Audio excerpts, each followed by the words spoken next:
ईश्वर ने हमारे भाग्य में जो लिखा है उसे हमसे कोई नहीं छीन सकता। लेकिन अगर हमें अपने ईश्वर पर सच्चा भरोसा है तो हमें वो भी मिल सकता है जो हमारे भाग्य में नहीं लिखा होता। इंसान का मुश्किल वक्त उसके लिए एक दर्पण की तरह होता है जो हमारी क्षमताओं का दर्शन हमें करवाता है। वह दिन मत दिखाना काना कि हमें खुद पर गुरूर हो जाए, रखना अपने दिल में इस तरह कि जीवन सफल हो जाए। इस पूरे ब्रह्मांड में ऐसी कोई ताकत नहीं जो इंसान की इच्छाओं की पूर्ति कर सके, क्योंकि इंसान की इच्छा एक समुद्र के समान होती है जिसे कभी भी भरा नहीं जा सकता।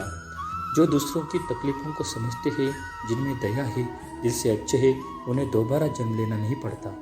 अगर कोई मनुष्य हमारे साथ बुरा कर रहा है तो उसे करने दो, यह उसका कर्म है और समय उसके कर्म का फल उसे जरूर देगा। लेकिन हमें कभी भी किसी के साथ बुरा नहीं करना चाहिए, क्योंकि यही हमारा धर्म है। दुष्ट लोग अगर समझाने मात्र से समझ जाते तो यकीन मानो महाभारत कभी न होता। श्री कृष्ण कभी भी हमारा हाल नहीं पूछते, पर वो हमारी सब खबर रखते हैं।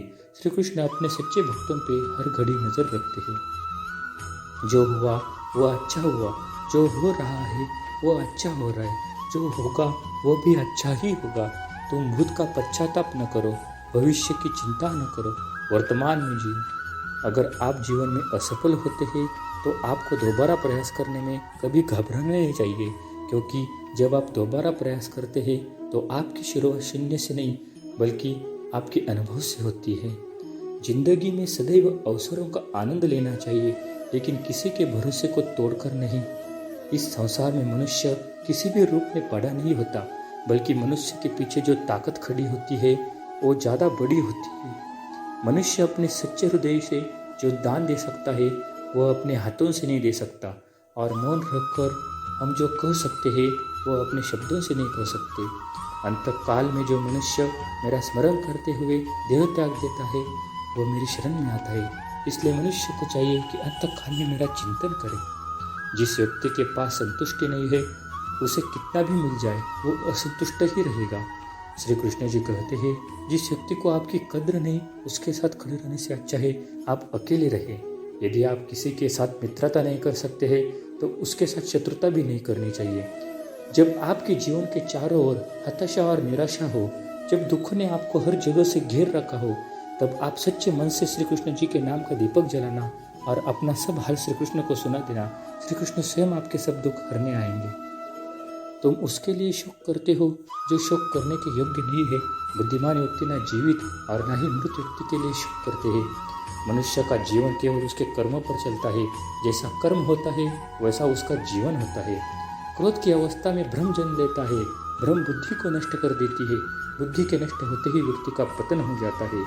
प्यार और तकदीर कभी साथ नहीं चलते, क्योंकि जो तकदीर में होते हैं उनसे कभी प्यार नहीं होता, और जिससे हम प्यार हो जाता है वो तकदीर में नहीं होता।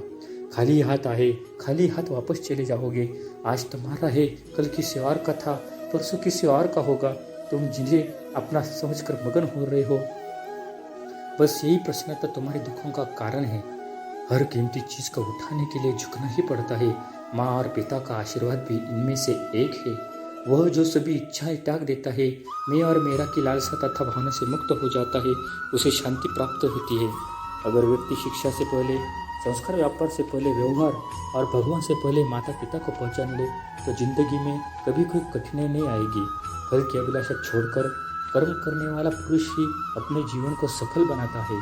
स्वार्थ से रिश्ते बनाने की कितनी भी कोशिश करे वो कभी नहीं बनते हैं, और प्रेम से बने रिश्तों को कितना भी तोड़ने की कोशिश करे वो कभी नहीं टूटते। जीवन में समय चाहे जैसा भी हो, परिवार के साथ रहो। सुख हो तो बढ़ा जाता है और दुख हो तो बढ़ जाता है।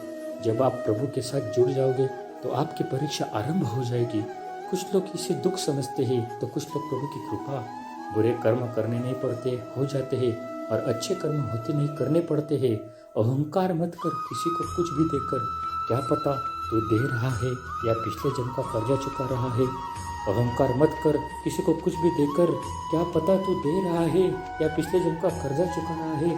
प्रेम और आस्था दोनों पर किसी का जोर नहीं। ये मन जहाँ लग जाए वही ईश्वर नजर आता है।